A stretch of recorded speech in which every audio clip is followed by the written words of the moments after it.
자, 그러면 이제 맞아야죠. 이제는 맞을 때 됐습니다, 여러분들. 그동안 너무 인격적으로 대우한 측면이 있어. 이제는 맞아야 돼. 맞죠? 자, 펴봐. 야, 이거 정리해. 자, 독서의 방법 해가지고 나오는 거, 요 프린트만 깔끔하게 정리할게요. 일단, 이거 순서는 여러분들 외우고 있어야죠. 사실적, 추론적, 비판적, 감상적, 창의적, 이 순서는 알아야 됩니다. 기본. 그 다음에 사실적 읽기 개념 해가지고 글에 드러난 정보를 사실적으로 확인한다. 그럼 이거는 드러난 정보라는 측면에서 추론적 읽기와의 차이가 있는 거죠. 드러났다라는 거는 글의 표면적 의미. 맞죠? 그러면 이제 추론적 읽기는 글에 뭐까지 봐야 되는 거야? 표면적 의미 반대가 뭐야? 뭘 또 내면이야. 뭔 소리야.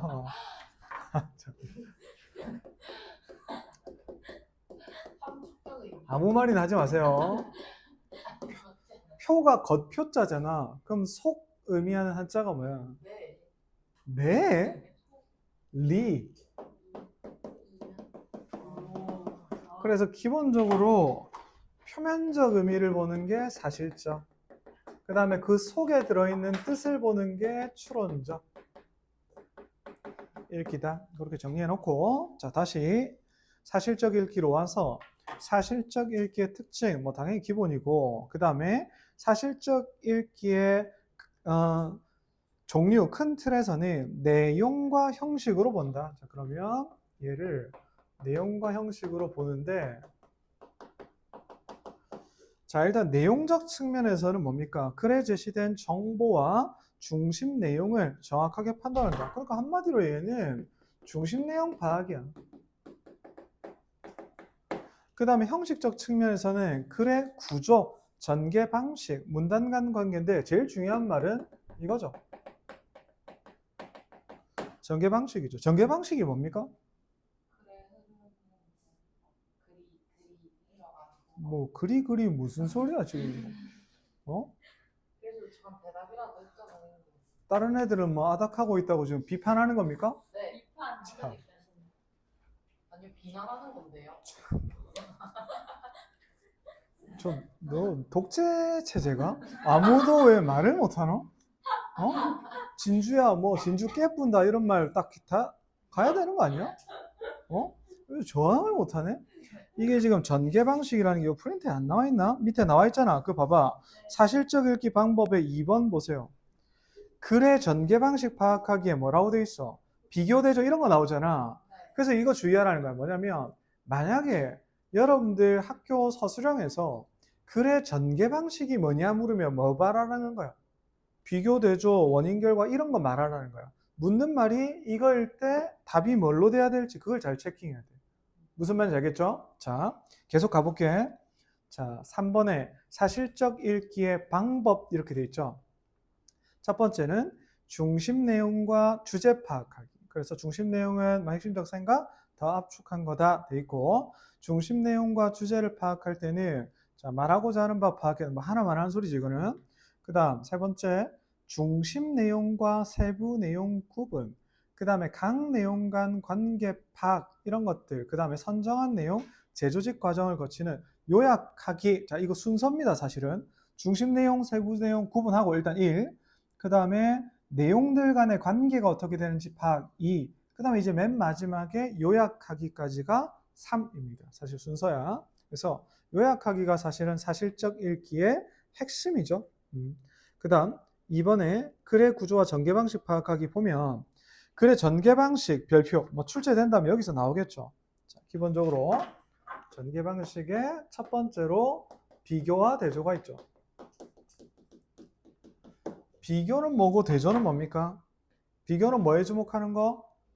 두 대상의 유사성, 그러니까 공통점에 주목하는 거고, 대조는 어디에? 차이점에 주목하는 거고. 그럼 이 둘의 공통점은 뭡니까? 기본적으로 무슨 대상? 두 대상이죠. 그거는 공통점인데, 자, 얘는 공통점 유사성에 주목하고 얘는 차이점에 주목한다는 거.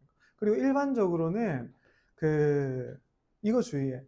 이거는 이제 국어 개념적으로는 이 둘을 구분하지만 일상어에서는 사실은 비교가 대조를 포함하는 개념이죠. 그래서 여러분들 그 문제를 출제하는 선생님들은 이 두 개를 구분해서 내겠지만 만약에 문제를 푸는데 1번부터 5번까지 중에 명확한 답이 5번인데 2번 보니까 비교라고 돼 있어.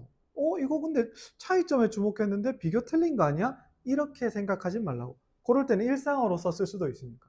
무슨 말인지 알겠어? 그거 주의. 그 다음 원인 결과 인과관계고 문제 해결 뭐 됐죠? 그 다음에 열거 이런 거 있고 뭐 지금 진주가 필기해 놓은 거 보니까 정의, 분석, 분류, 예시, 유추 이런 거 있는데 분석, 분류 이런 것도 구분하셨냐? 수업할 때? 그러면 설명은 해줄게. 분석과 분류 차이가 뭐야? 차이 저 주원이가 한번 얘기해봐. 분석, 분류 차이.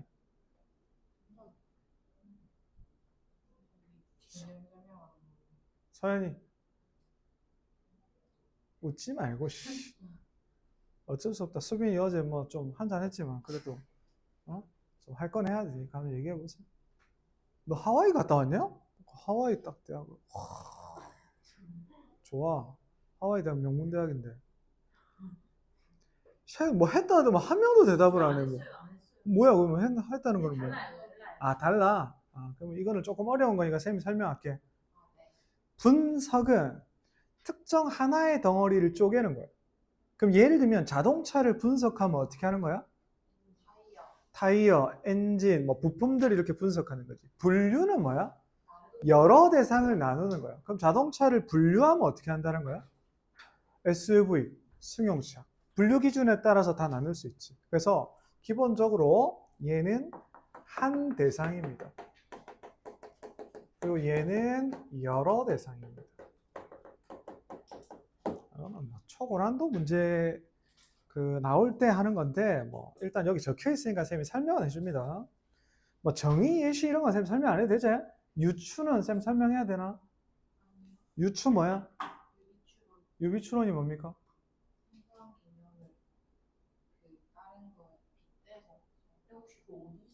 필기돼 있는데 이게? 진주가 필기나? 그러면은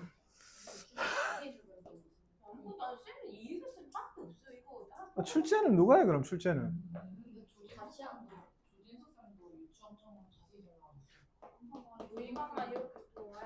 자 유추 이거는 유비추론이죠.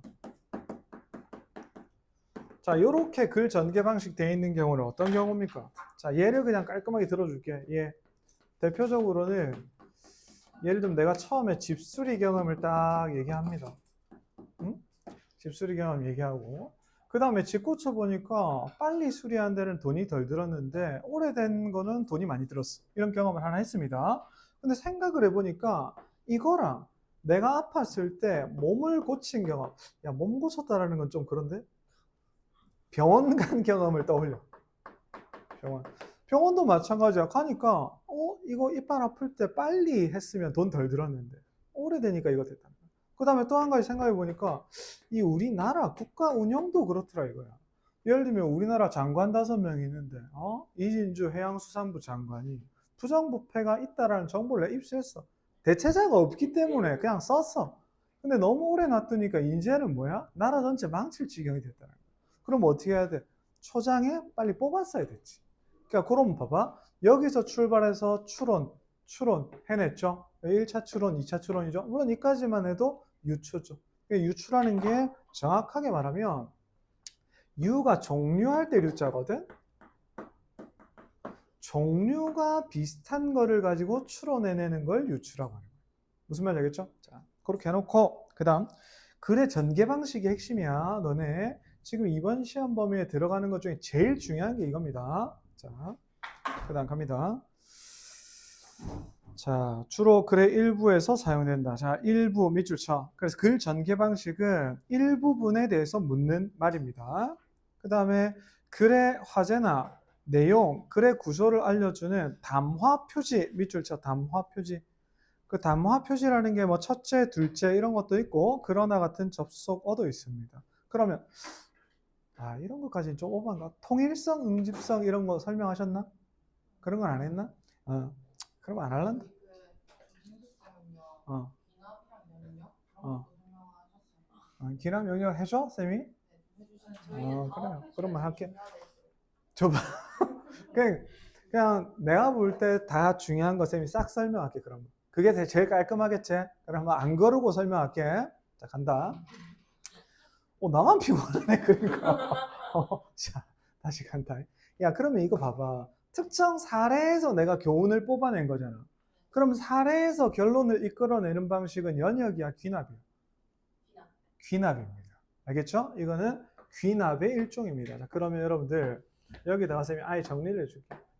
귀납과 연역에 대해서 한번 설명해 주겠습니다.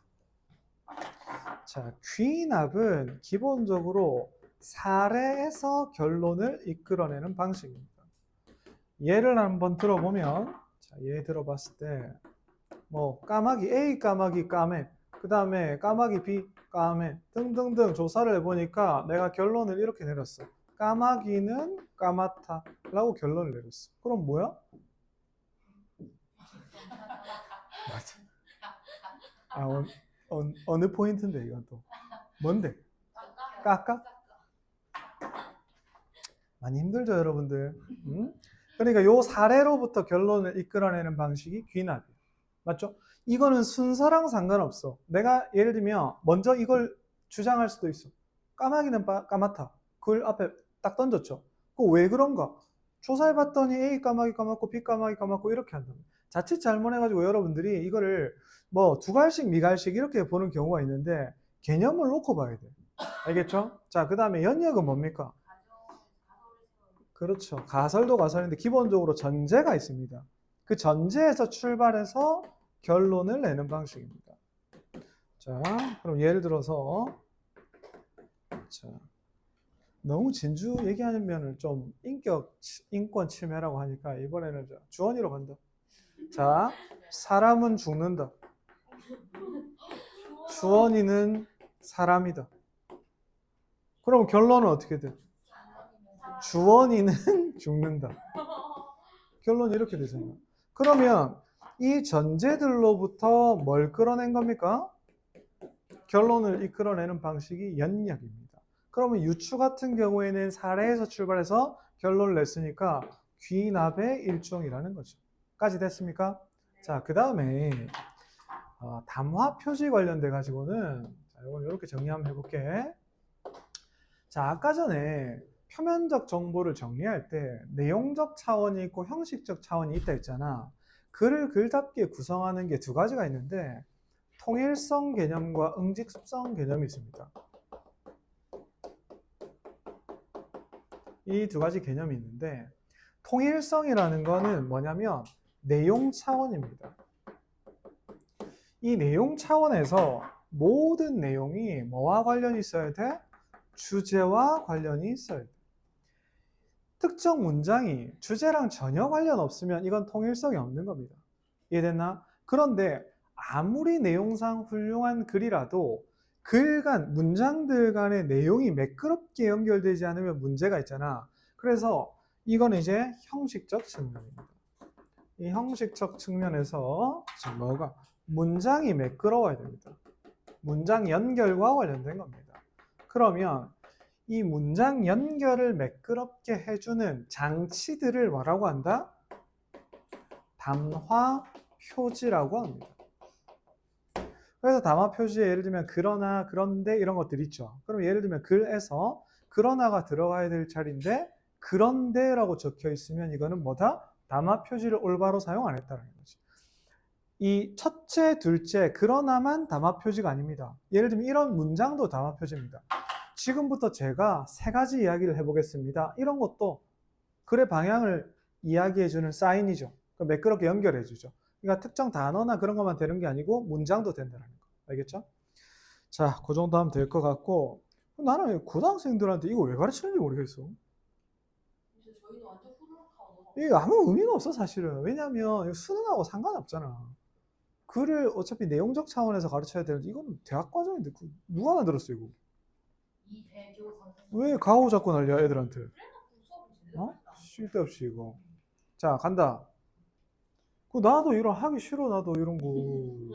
왜 이런 게 무슨 누구도 하기 싫잖아. 근데 이거 학교에서 이제 시험 문제 혹시나 나올까 봐 선생님 정리하는 거야. 자, 그다음 2번.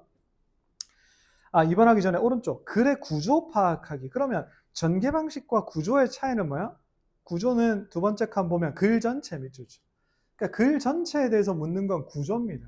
글의 특정 부분 A에 대해서 묻는 거는 글의 전개 방식입니다. 그렇게 보통은 처음, 중간, 끝 이런 거죠. 자, 그러니까 서본결, 논설문이라면 서본결이고, 그러니까 이거는 시험에 내기가 좀 그렇지. 그러니까 전개 방식이 시험에 나온다는 거야.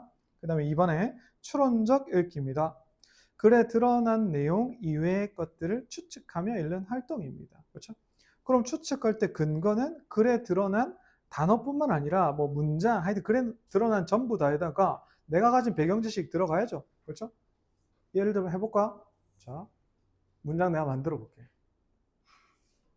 집에서 걷고 있었다. 화분을 깼다. 와이프가 들어왔다. 너네 머릿속에 추론 뭐 했어? 어떻게 죽었다. 그 화분 아마 와이프가 좋아하는 걸 텐데 이렇게 생각했지? 근데 그 화분 사실 내가 산 거고 내가 좋아하는 건데. 그러니까 사실적 읽기로만 본다면 이 맥락을 알 수가 없잖아. 근데 추론적 읽기일 땐 너의 뭐가 작동한다는 거야? 배경 지식과 어떤 맥락이 작용한다는 거야. 맞죠? 자, 그 다음 2번 추론적 읽기의 특징. 독자가 알고 있으리라고 생각하는 내용 생략하기도 하고 글을 쓴 의도나 주제를 의도적으로 숨기기도 하므로 독자는 글에 숨겨진 정보나 의미까지 추론하며 읽어야 된다. 이거는 뭐 필수다. 그럼 첫 번째로 방법으로 생략된 내용을 추론하기.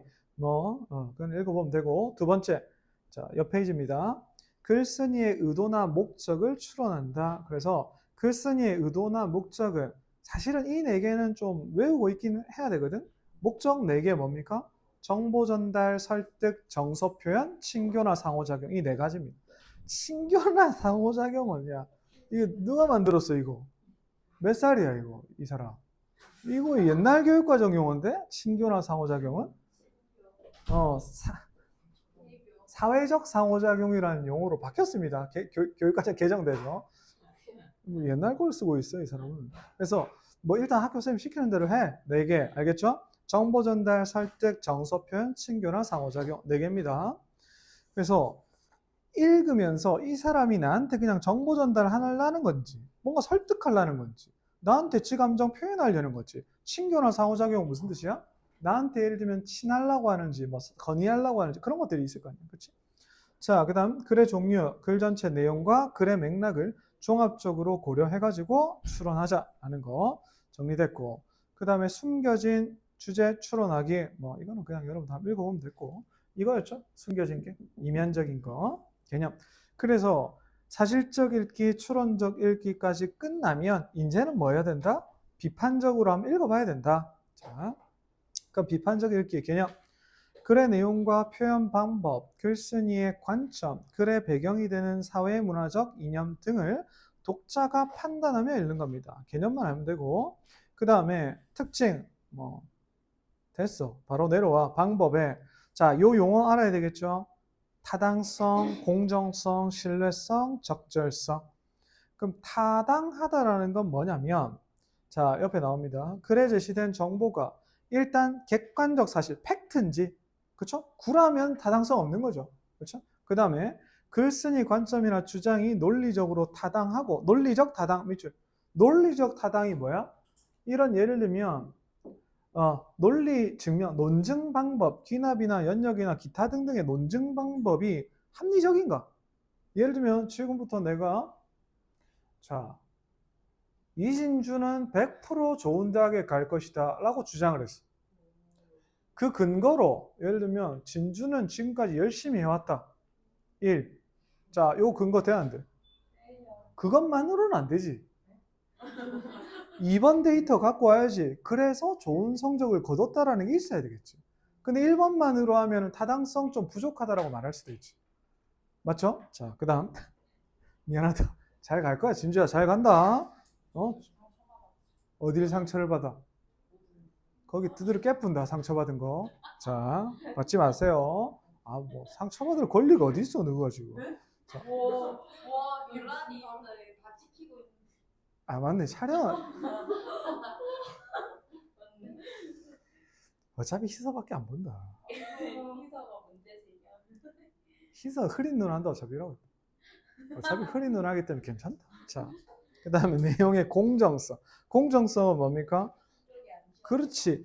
근데 이럴 수 있잖아. 어떤 논제에 대해서 찬성, 반대 있을 수 있잖아. 그럼 내가 찬성 측 의견이면 찬성만 다룬다. OX.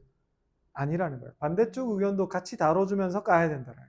알겠죠? 그러니까 글의 주제나 내용이 어느 한쪽에 치우치지 않고 공정하게 다루어졌는지를 판단한다라는 거. 야, 신뢰성은 뭡니까? 기본적으로 뭐야? 출처. 이게 핵심입니다. 가짜뉴스 하면 안 되지. 서연이는 부산대 체육교육과에 진학할 수 있다. 그 근거는 지금 얘 기록이 제자리 멀리뛰기 몇 미터 뭐 다 팩트야.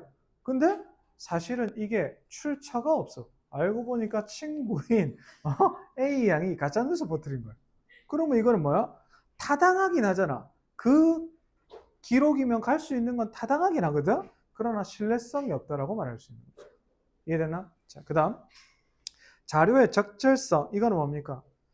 예를 들어서 이런 겁니다. 우리 저거 뭐냐? 평균의 시대가 가고 있다. 맞죠? 그거 쭉 글이 나와. 근데 글이 나오는데 그래프를 예를 들면 잘못 넣었다라든지 이 자리가 아닌데 딴 자리 들어갔다라든지 그런 게 자료의 적절성이죠. 자, 그거는 그렇게 보면 될 것 같고 그 다음 자 비판적 읽기를 할 때 방금 한 거는 글의 내용적 측면이었고 두 번째는 이제 뭡니까? 표현 방법도 판단해야 된다 이겁니다. 여기서 예를 들면 얘가 비유법 썼어. 근데 비유법 쓸 자리가 아니야. 그런 것도 비판할 수 있다는 거죠. 그 다음에 세 번째, 숨겨진 의도나 사회 문화적 이념을 판단한다라는 겁니다. 글에 숨겨진 의도 자체가 이거는 좀 공산주의 사상이 담겨 있다. 이러면 어때? 아무리 좋은 내용이라도. 대답 안 하네 이 새끼들 빨갱이들이네 이거 보니까. 자, 또 논란되겠네 이거. 자, 그다음 뒷페이지 갑니다. 자, 이제 감상적 읽기입니다. 중요도는 1, 2, 3, 4, 5로 갈수록 덜 중요합니다. 알겠죠? 그리고 1이 안 되면 2는 안 됩니다. 2가 안 되면 3 안 되고 그 다음 단계가 앞에 단계가 안 되면 그 다음 단계 안 된다는 거. 자, 갑니다. 감상적 읽기의 개념. 근데 감상적 읽기랑 창의적 읽기는 너네 시험 범위 안 들어가는 것 같은데. 그러니까 이거 설명하긴 했나, 진주야? 한다. 그러면 자, 감상적 읽기의 개념. 글에 대해 정서적으로 반응하며 읽는 활동입니다. 그래서 이거는 내가 볼 때는 여러분들 그냥 한 번 정도 읽어보면 될 것 같아. 왜냐면 너네 지금 들어가는 시험범위 텍스트에 이거 자체가 없어. 이거 자체가 없기 때문에 그냥 이거는 한번 읽어보면 이게 맞아. 그러고 1, 2, 3번만 좀 확실하게 하세요. 알겠죠? 자, 그래서 쌤 생각에는 이걸 예를 들면 너네 그 시험 범위 들어가는 글에 적용한다면 출제 포인트 1 일단 그거 글 전개 방식 1개 그 다음에 출제 포인트 2 추론적 읽기는 언제든 나올 수 있습니다.